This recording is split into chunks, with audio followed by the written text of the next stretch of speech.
جريمة تهز المجتمع اليمني، ابتزاز إلكتروني ينتهي بقتل مأساوي وتشريد أطفال.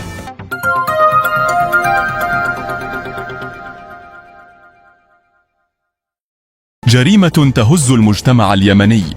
في واحدة من أبشع جرائم الابتزاز، دفع الجشع سائق سيارة صالون أجرة يدعى ياسر الطويل من شرعب إلى تدمير أسرة بأكملها، متسببا في مأساة انتهت بجريمة قتل وتشريد أطفال أبرياء.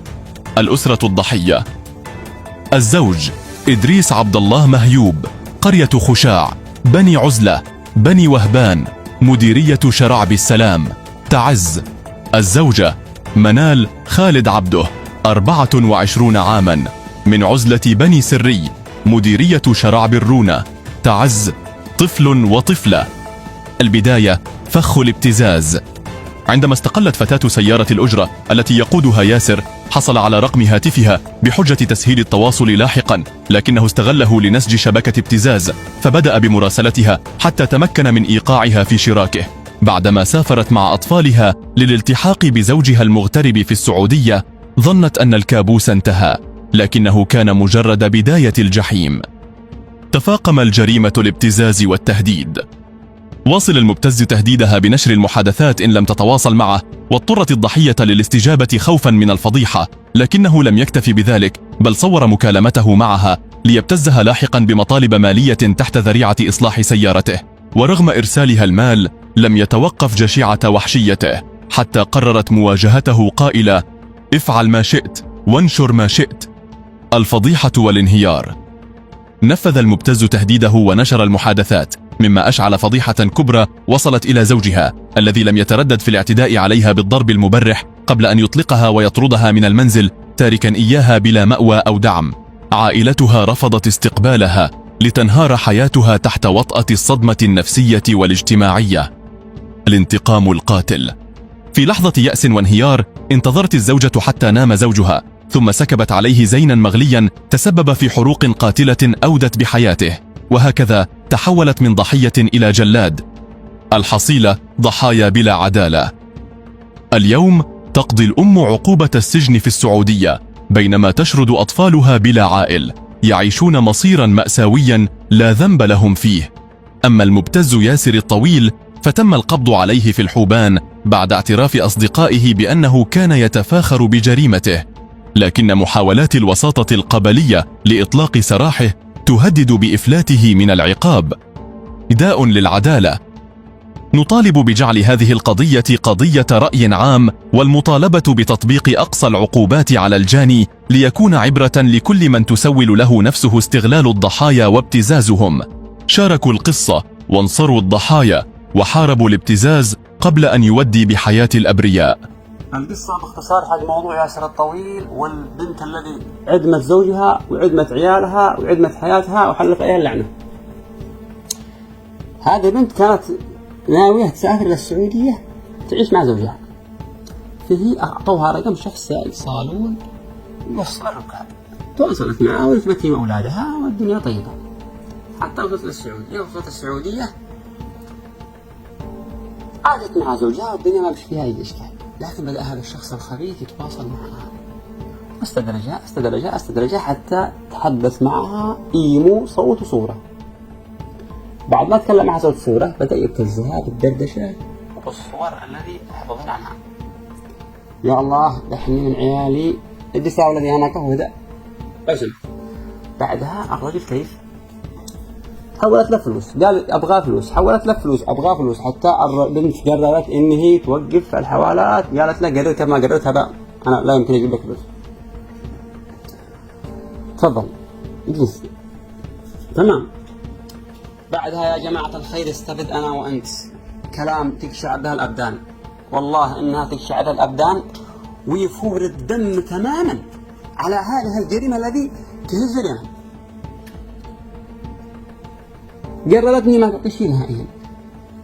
الرجل قال لها إذا ما حولتي بأنشر صوري معاش وإحنا ندردش صوت صورة.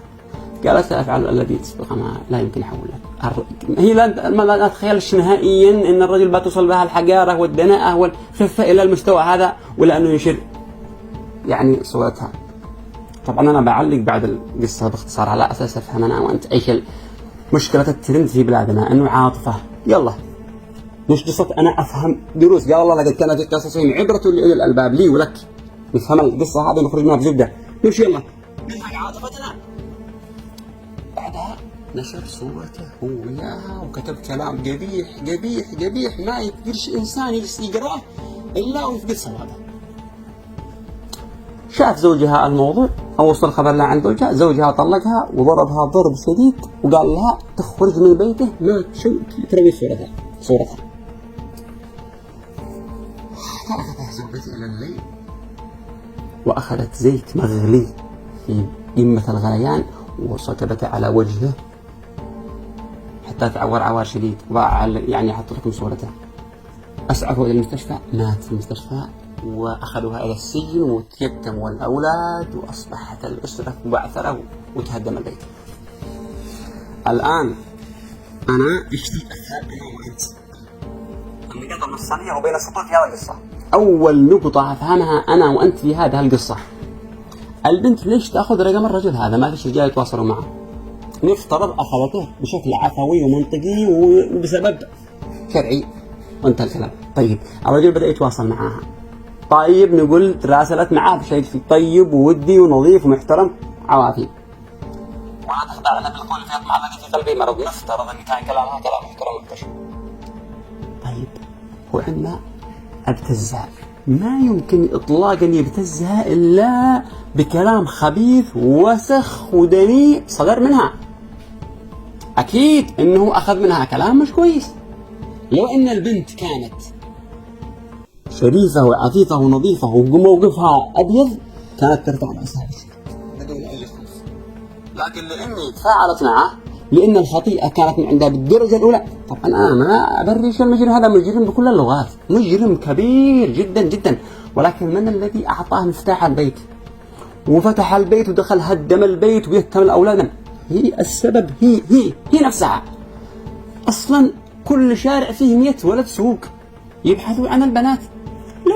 لو الناس ينظروا إلى المجرم على أنه هذا الشخص وهي بريئة خلاص كارثة. لا، الذي أعطاها المفتاح والذي يعطي أي ولد سوق المفتاح هي المجرمة، هي البنت. لو أنها كان موقفها موقف الشجاعة والبطلة والشريفة والله لا يمكن 1000 شخص سيء أنه يستدرجها أو لأن يبتزها. ليش ما يبتزها؟ بكلام محترم كلمته، أبغى أركب معك ركبت معك انتهى الكلام. ايش تبغى؟ ليش تواصلني؟ تكلم زوجها هذا يتواصل معي. كان موقفها ابيض يرفع راسها وعند اهلها ولا يمكن انها تنحط في موقف محرج، ولكن لان فيه كلام مش كويس من قبلها. اول الكلام المشكله ليش تتواصل معاه؟ انتهت الغرض، سافرت، ليش تتواصل معاه؟ مش من حق المرأة تتواصل مع الرجل، لكن لا، تواصلت معه واستدرجها وانسحبت معه في الكلام وخلاص، وواصلت الفيديو كلام يفور الدم اكثر من الجريمه. هي نفسها هي الذي هدمت بيتها بيدها وعدمت زوجها وأولادها، وهي المجرمة الدرجة الأولى. وفي الأخير لا ننكر أن هذا شخص مجرم إجرام كبير، السبب هو الرئيسي، ولكن هو سبب بعد أن سمحت لهذا البنت. يا أحباب كل واحد يوبل بيته، يوبل زوجته، يوبل أبنائه. والله أنه زمان مرعب جدا جدا، نسب الطلاق أصبحت مرتفعة جدا بسبب السوشيال ميديا. كل واحد الله في نفسه وفي أولاده وفي زوجته بالذات النساء. أحسن الله إليكم، ساعدونا في نشر هذا الفيديو من أجل أن نحارب الشر قدر الإمكان. دمتم في رعاية الله. فضلا وليس أمرا، لا تنسى الاشتراك بالقناة مع تفعيل زر الجرس لتصلكم جميع الأخبار في وقتها.